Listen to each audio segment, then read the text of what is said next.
What's up, everybody? My name is Kimball. Welcome to the Kickbox Podcast. It's been a while, but I've been sick, I've been busy, a lot of things happened, but I'm back now with the Glory 96 preview show. And well, as you notice, I'm doing this in English, different from usual. Usually I'm doing the preview show in Dutch. Not too crazy since a lot of you guys are from the Netherlands, so it's not too crazy. But a lot of people who are not Dutch ask me like, hey, can you give your opinion in English? Because we're really curious about what you think about this. So by popular demand, I'm here with a new episode of the Kickbox Podcast in English. So let me know what you think of this. Without further ado, let's talk about Glory 96.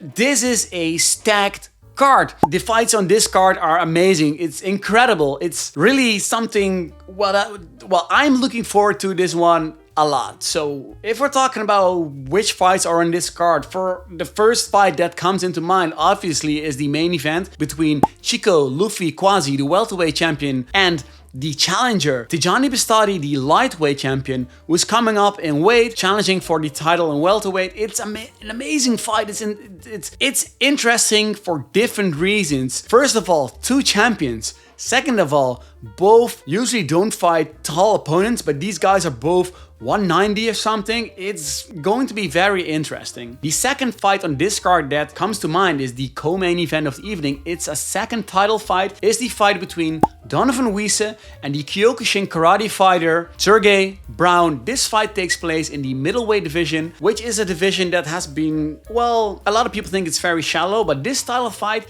I think is a very interesting one. So I'm gonna be talking about this one too. And well, there are multiple fights that I'm looking forward to. One of them is obviously Teodor Hristov, the Bulgarian in welterweight, is facing off against the Dutchman Robin Ciric. Both of them are very technical, explosive fighters with a lot of spinning shit, which I really enjoy. So I'm looking forward to this one. And I just have to mention this one. It's Michael Boapeah versus Mo Touchassie, one of the guys who has been the number one contender in the middleweight division for a while, versus the upcoming talent in Mo Touchassie. So this is going to be a good one. Lots of other fights like Ibrahim El Bouni versus Bogdan Stoica. Hamicha is fighting on this card as well. So this is going to be a great one. But to be honest, I'm not completely satisfied by this fight card. There are some things I'm like, we really have to talk about this. Also, I asked you for some hot takes and questions, and man, I got some really fun hot takes. So I'll be sharing them on the end of this podcast, so stick around. Well, you know what? Let's just dive in. Let's start with the Glory 96 preview show.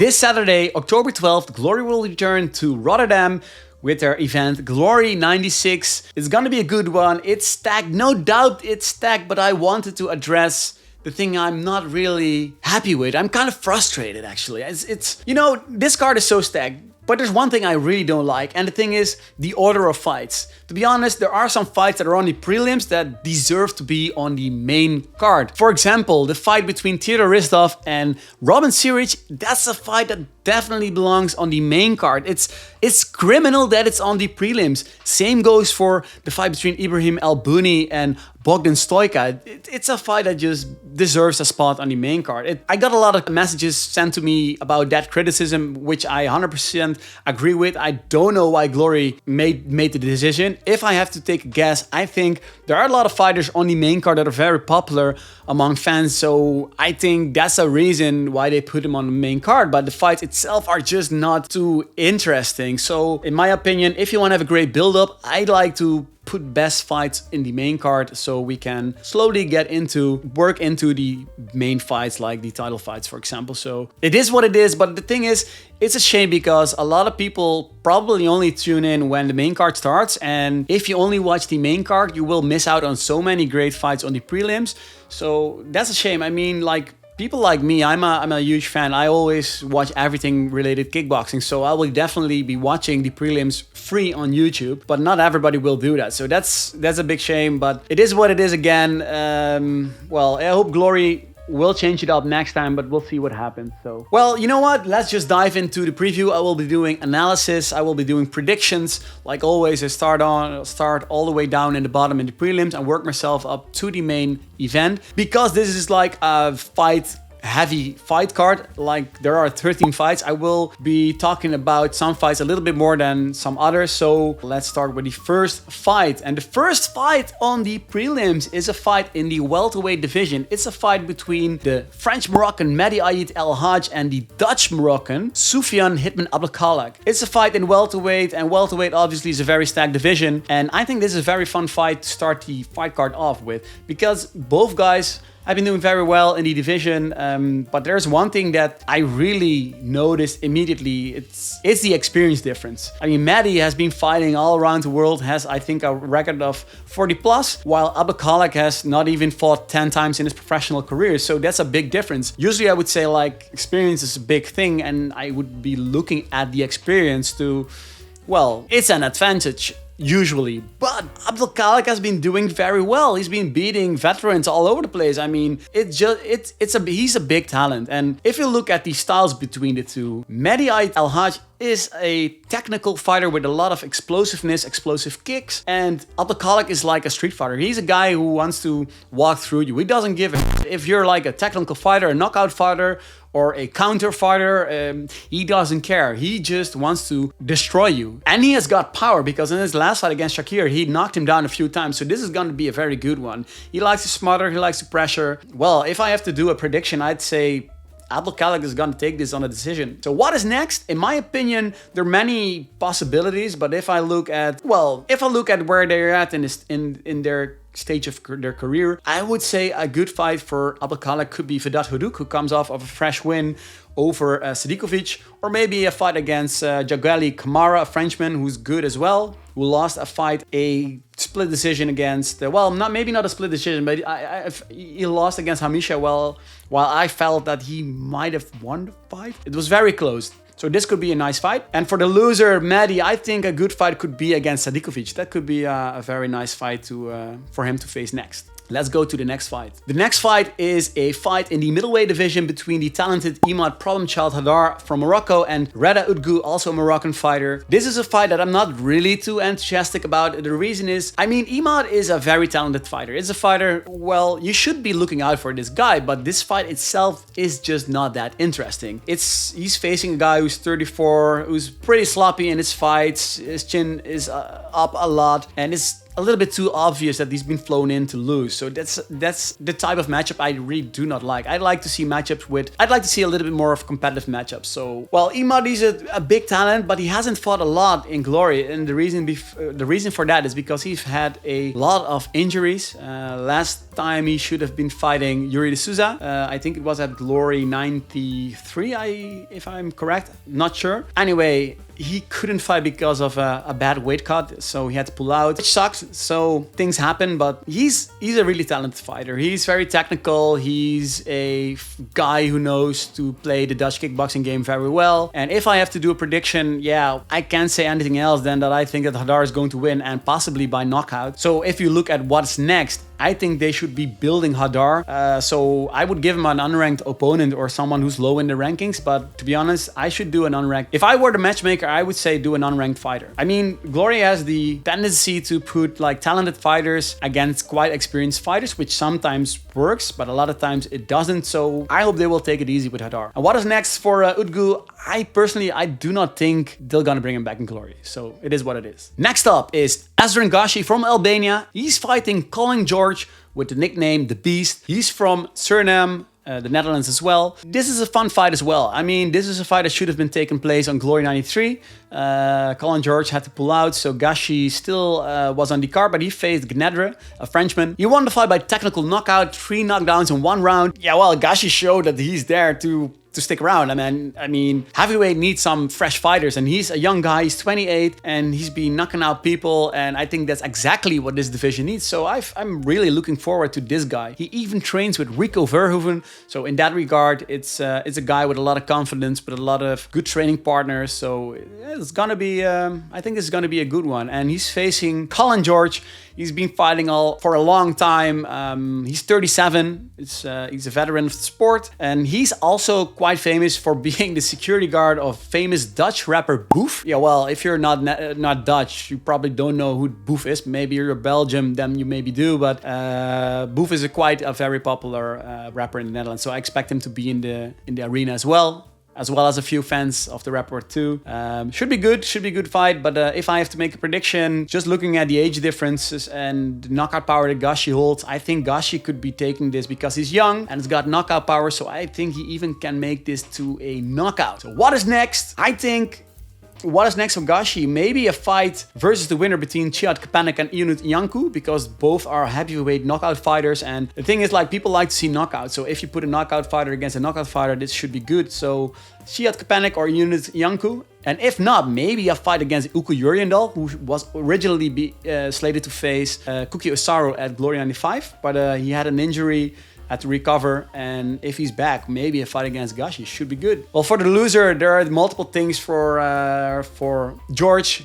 I mean, the heavyweight division is kind of shallow, but at the same time, there are heavyweights. I mean, I think a good fight could be against Big Sexy, Nico Pereira Horta. He's a guy who's been a veteran as well. Yeah, I think that should be a good fight. Yeah, the next one is a fight that I'm really looking forward to. That's a fight between the number 2 welterweight and the number 4 welterweight. Teodor Hristov from Bulgaria and Robin Ciric, the Dutchman, the king of the ring. This is a fight that should have been on the main card. I said that before. It could probably have been a title eliminator fight. So yeah, man, this is a good one. I mean, Teodor Hristov has been on a roll. He's been on a 14-fight win streak, with the last 3 coming in Glory. He defeated Overmeer in his last fight at Glory 92 with multiple knockdowns. He's just insanely good. He's like technical explosive. He does a lot of spinning shit. He makes spinning back fists, spinning back kicks, flying knees. He can do everything. He's really a sight to behold. He's a really good fighter, and he's facing off Ciric, which is a great fighter as well, and he's got his background in Taekwondo, which means he's got a lot of spinning shit as well. And if there's something that I like in kickboxing, it's spinning shit, so I'm all for it. Yeah, well, Ciric has had a little bit of mixed results, but the last 2 fights he fought 2 big talents, and he both won them against Jagueli Kamara and Nikola Todorovic. Both are big talents, and Ciric made sure to win those fights, so he's doing very good. So this is a very nice matchup, and we'll see what happens. I'm not sure if this is a title eliminator fight, like not officially anyway, because official title eliminator should be 5 rounds. Those are the new rules according to Glory, if they stick to the rules. So what happens, we'll see what happens. But if we have to do a prediction, I'd say Hristov should be winning this fight because he's been on a roll for a long time, convincingly beating his opponents, while, like I mentioned, Ciric had some mixed results, and while the competition of Hristov was just a little bit more high in my opinion. So I would give this to Hristov.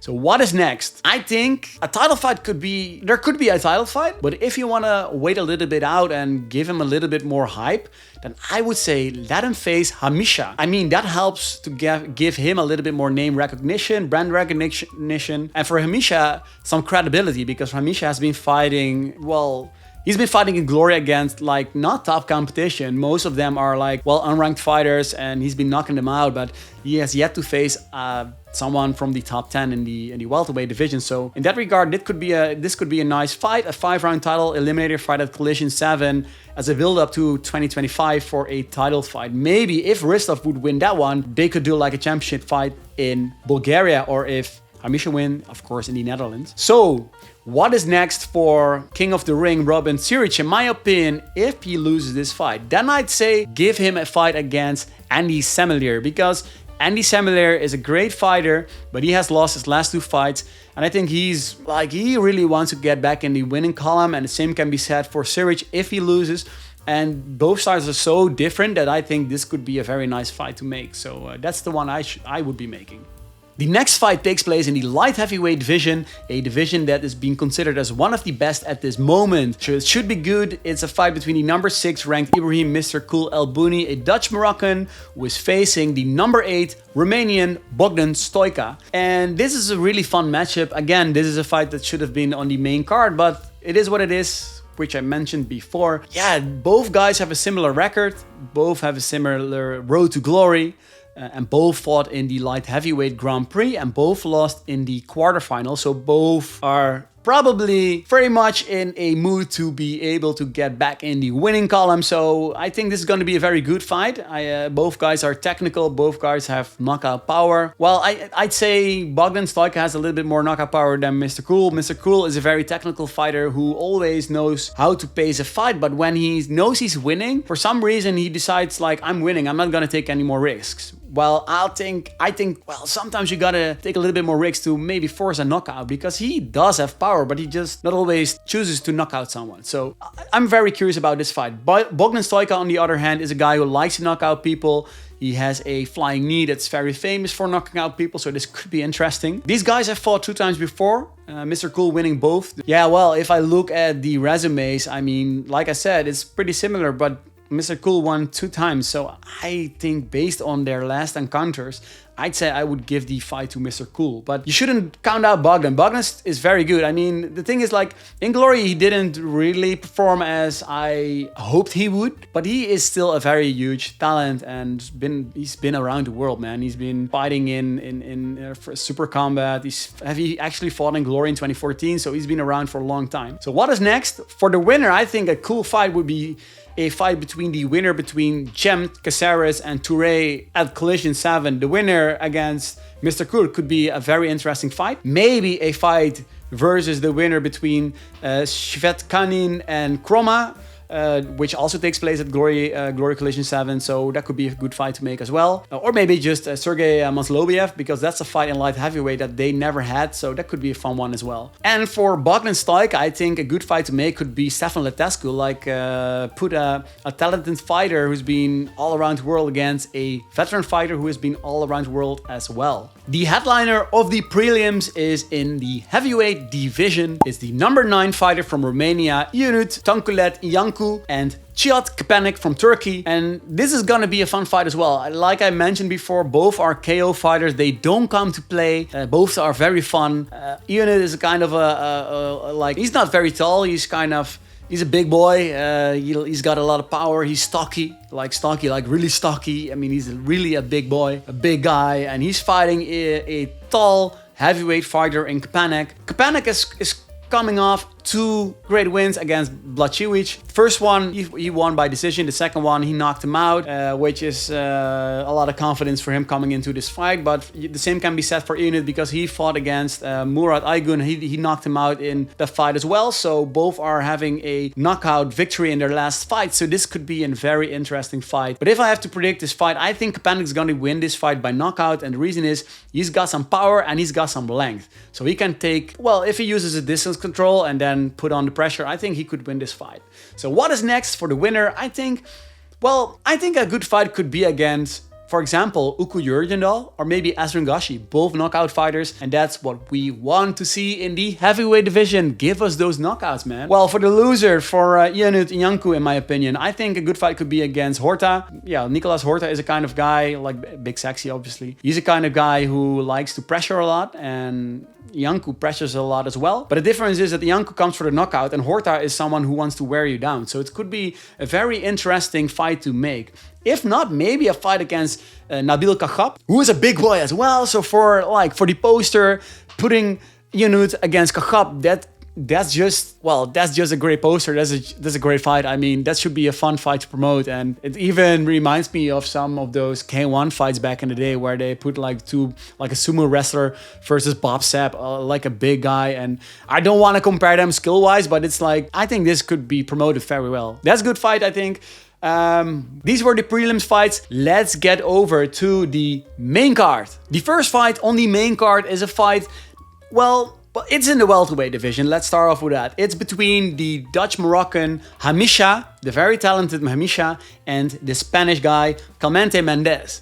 And I have to start off with, I'm kind of frustrated by this fight. I mean, Hamicha is so incredibly talented, but he rarely gets good opposition in Glory, and I'm really frustrated by that. I mean, in his last fight, he fought Kamara, and Kamara was probably the only, really good opposition he has ever faced in Glory. And that upsets me a little bit. Like, come on, man, this guy is so good. Glory, give him highly ranked opponents because people want to see Hamicha fight for the title. But if you want to fight for the title, you gotta be defeating the ranking. You gotta fight yourself up in the ranking, you know. So before the fight with Kamara, he had been plagued with a lot of injuries, which sucks, man. I mean, like, he's such a talented guy. We wanted to see more of this guy, but it just wasn't meant to be at that moment. So I can see why they give him an unranked fighter, but he is so good that I'd like to see him face top competition, man.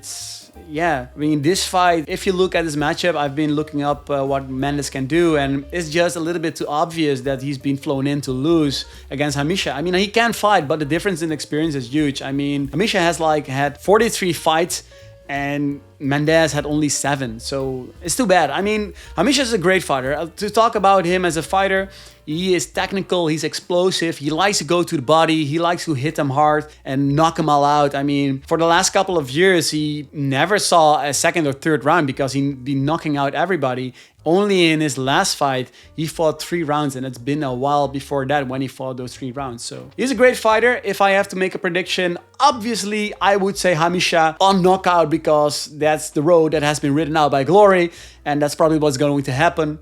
So what is next? After a series of unranked or maybe low-ranked opponents, I think if Glory decides to let him fight, well, not yet give him a highly ranked opponent, I'd say maybe the winner between Hadj and Abdelkhalek, or maybe Evidat Hoduk, or maybe even Don Snow. I mean, Don Snow, I spoke with him and he told me, I want guys like Hamicha. So why not give him Hamicha? I mean, that should be an interesting fight. But if you want to go crazy, Glory, if you want to really test Hamicha, then maybe let him face the winner between Hristov and Ciric, and the winner between those 2 guys, give it a title fight. Just so make it like a 5-round title eliminator fight.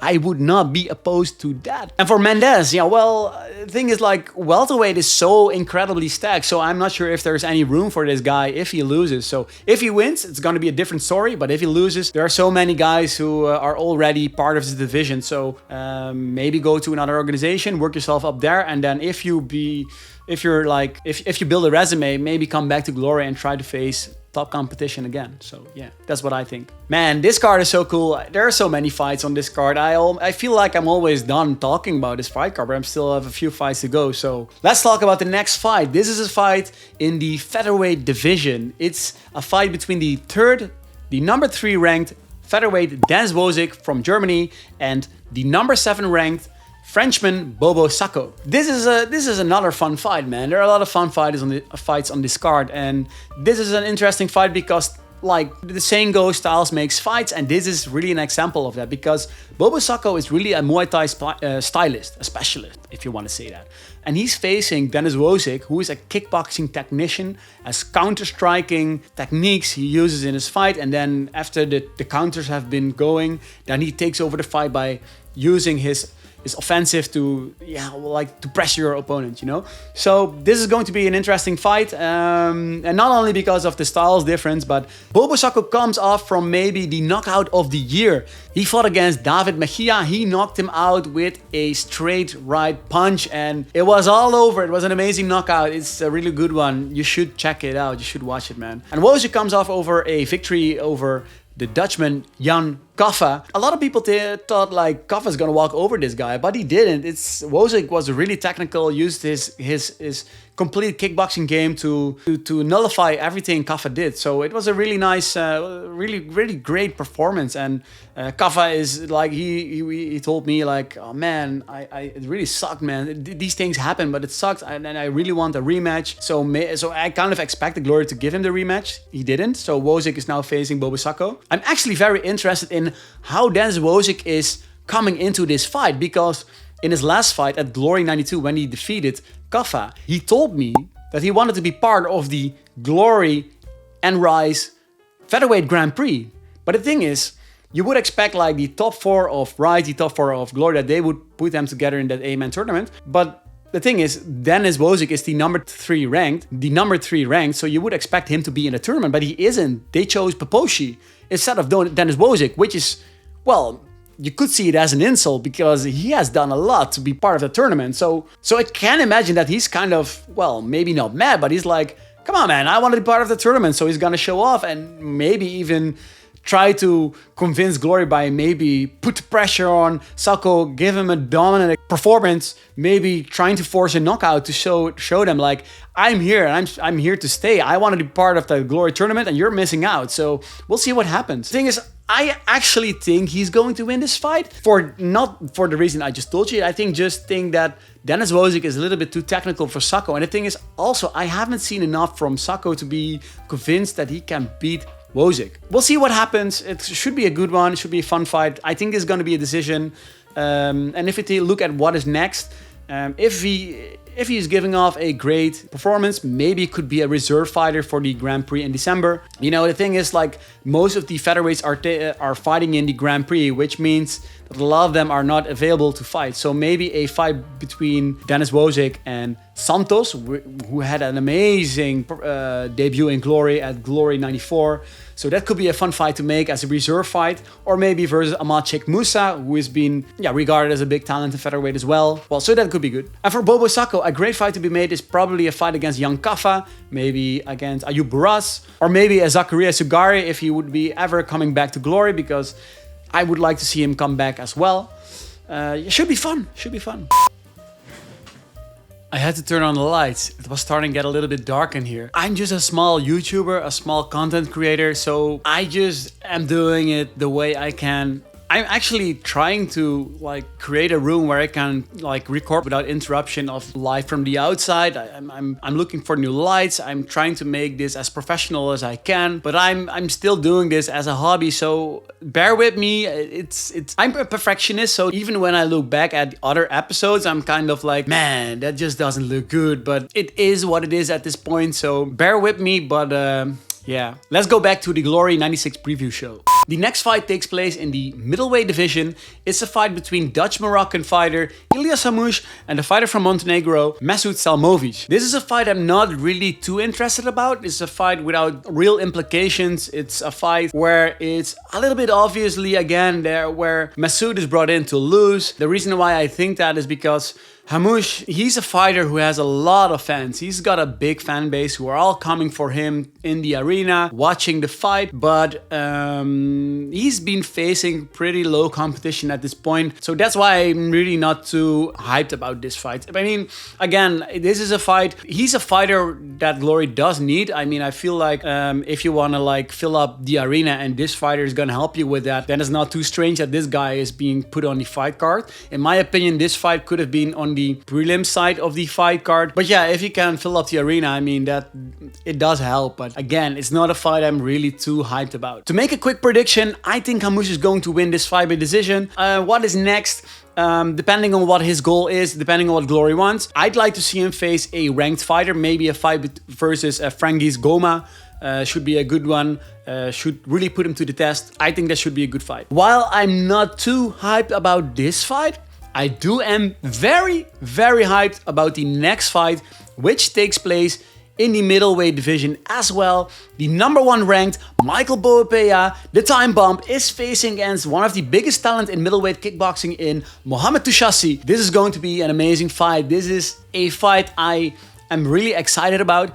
The only thing I'm a little bit critical about is that this fight should have not yet been taking place, and the reason for that is, even though both are very good, Mo Touchassie hasn't faced any ranked opponents. Well, he did face a ranked opponent, but he didn't defeat a ranked opponent, while Michael Boapeah has been tearing through the division. He defeated Serkan Asçalayan, he defeated Ulrich Bokeme. He's been on a roll. He's really good, and in my opinion, Glory should have given Touchassie a little bit more time to build up, to give him a little bit more of a chance to build his brand, because this is a huge step up. This is a big step up. I think, in my opinion, this is a fight that could have been promoted in such a great manner, but still, it's a great fight. So in that sense, I'm still hyped about this one. And maybe we can do a rematch in the future. But anyway, it's gonna happen now. And we actually can call this fight the Battle of the Hague Part 2. Because obviously in Glory 92,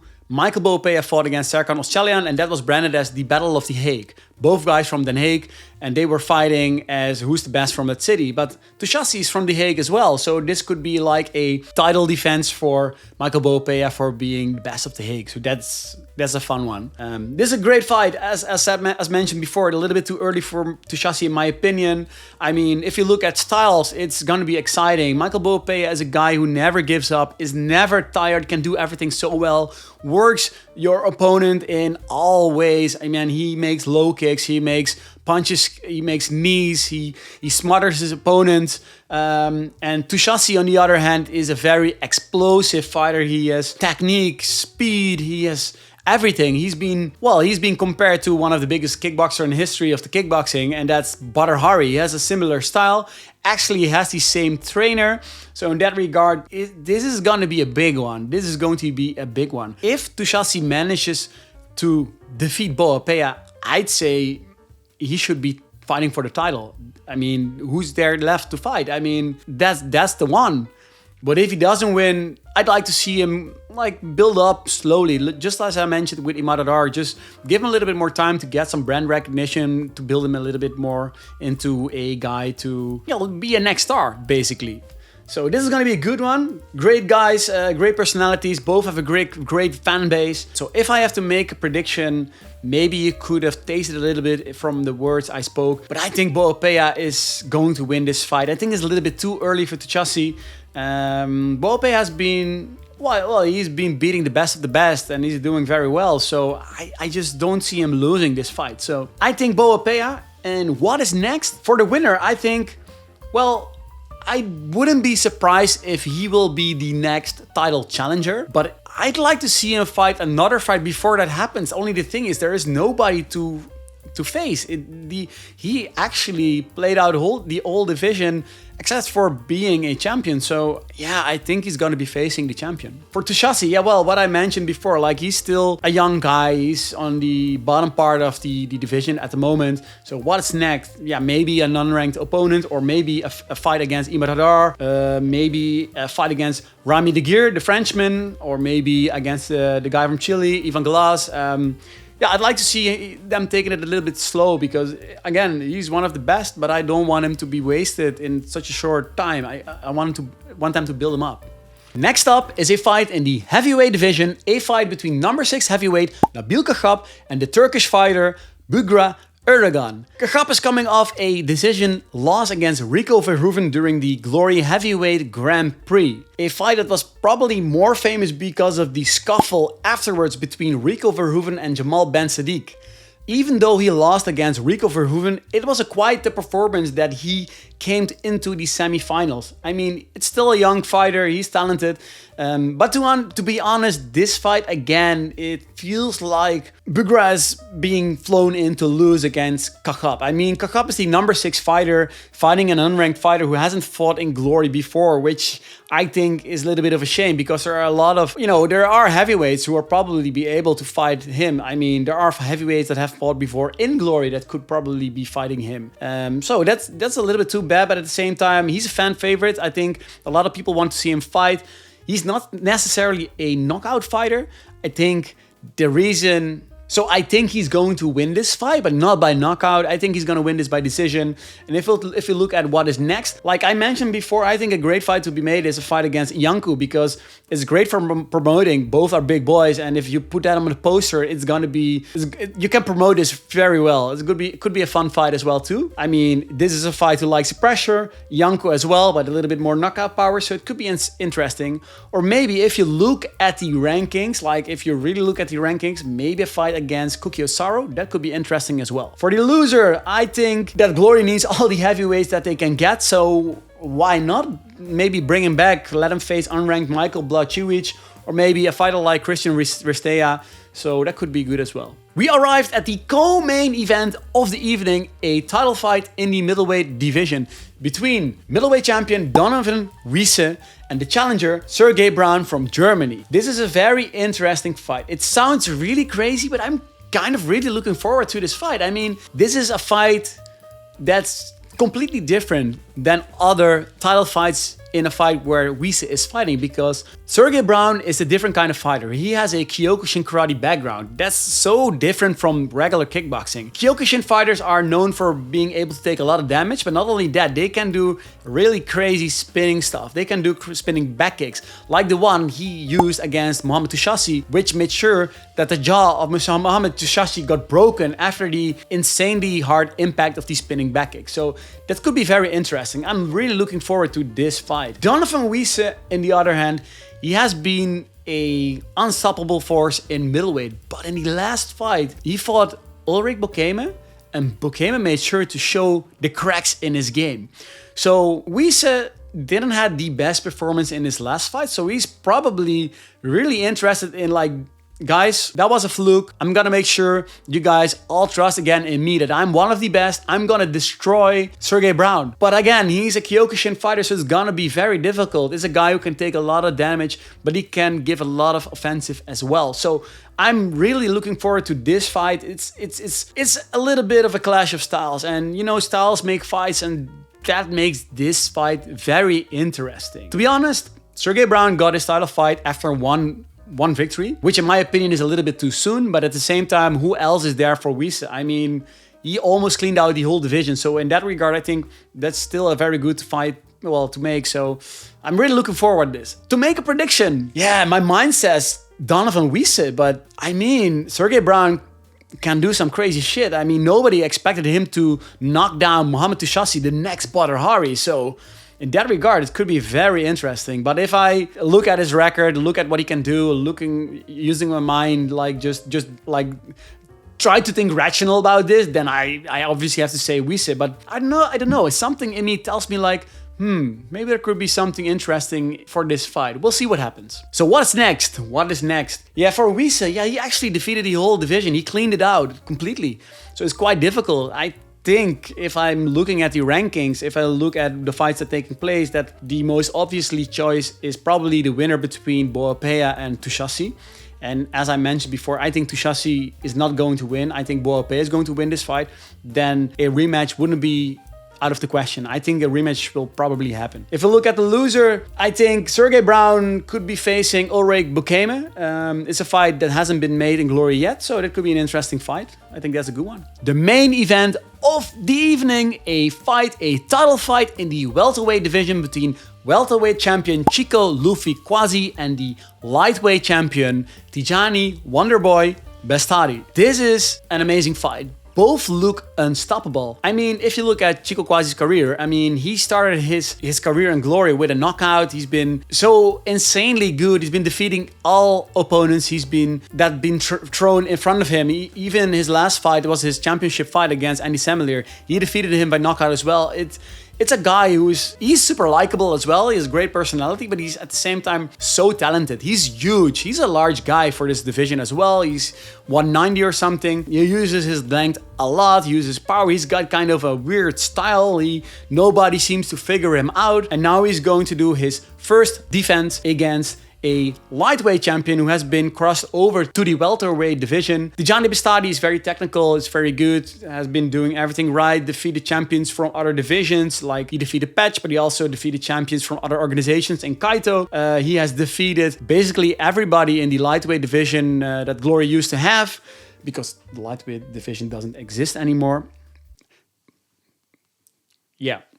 Anyway, but the thing is, Tyjani has been moving up in weight. He fought the former champion in Andy Semelier. He defeated him by decision, but he was looking very dominant. A really great fight to look at. So I'm really looking forward to see him face Chico Kwasi. I mean, both are very tall. I mean, Tyjani Beztati is 190 as well. So for both guys, this will be the first time that they will be facing someone who has their own length, because normally they're fighting shorter guys. And since both are being like really unstoppable, they look really unstoppable in their last couple of fights, this could be a very interesting matchup. And their styles are very different as well. As mentioned, Luffy has like this really weird fighting style where he uses his length very well. He has knockout power, while Tyjani Beztati is a very technical boxer. He knows how to pivot away, duck under punches. He is like a really great boxer. So it's difficult. When people ask me who is going to win, I always like, man, it's hard, man. It's not easy to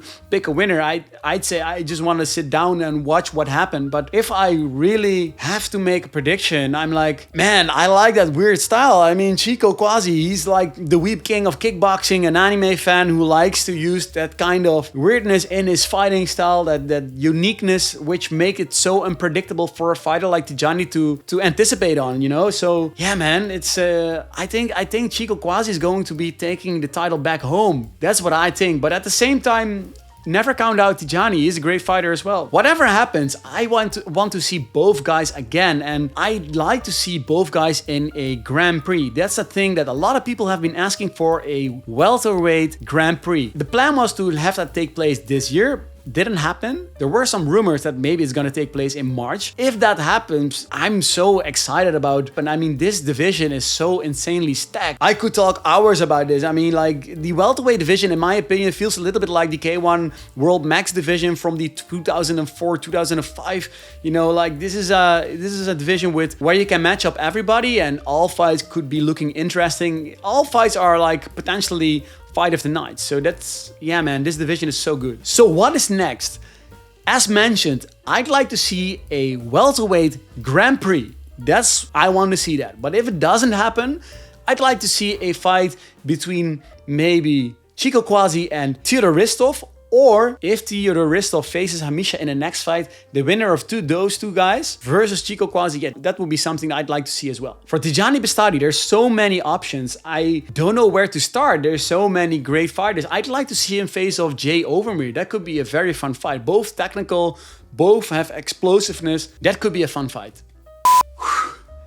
That was a long one. I mean, I'm very happy that Glory is booking a lot of fights on one fight card. I'm all for it, but preparation-wise, it's a lot of work. But you know, as a fan, I'm happy these cards are stacked. These are filled. I don't want these 8-9 fights fight card. No, I want a lot of fights, man. So I'm really happy with that. So what do you think of my predictions? What do you think? Let me know what you think about Glory 96, about the fights itself. Who do you think is going to win? What is next for the fighters? Let me know. Share me your hot takes. I mean, I'm all for that as well. Talking about hot takes, you guys sent me some really funny ones, man. This one, man, these are vile. I'll pick like 2 or 3 out of them, all right? Man, this one is vile. I mean, like, this guy tells me, hottest takes, Hammouche, Hadar, and Hamicha will all be fighting on this card. Nabil Khachab should definitely be on the main card. Oof. Not sure if this is really a hot take, but everybody knows that Donovan Wisse is defending his title this event. And the last one is not really a hot take, but it's a fun one. A cold take. Chico is massive for this division. Yeah, fun ones, man. Thank you for sending in the hot takes. Those things are fun, man. Maybe I even want to do a compilation of these things. Keep sending these hot takes. They're funny as hell, man. Guys, thank you for watching this episode of the preview show. It was quite difficult to switch up from Dutch to English, so you guys better be watching this video because I've been taking a lot of time into preparing this fight card, and please hit the like button, subscribe to the channel because kickboxing is such a great sport and I want to like promote this sport. I want to spread the love of kickboxing and I need all your help I can get with that. Thank you for watching. Thank you so much.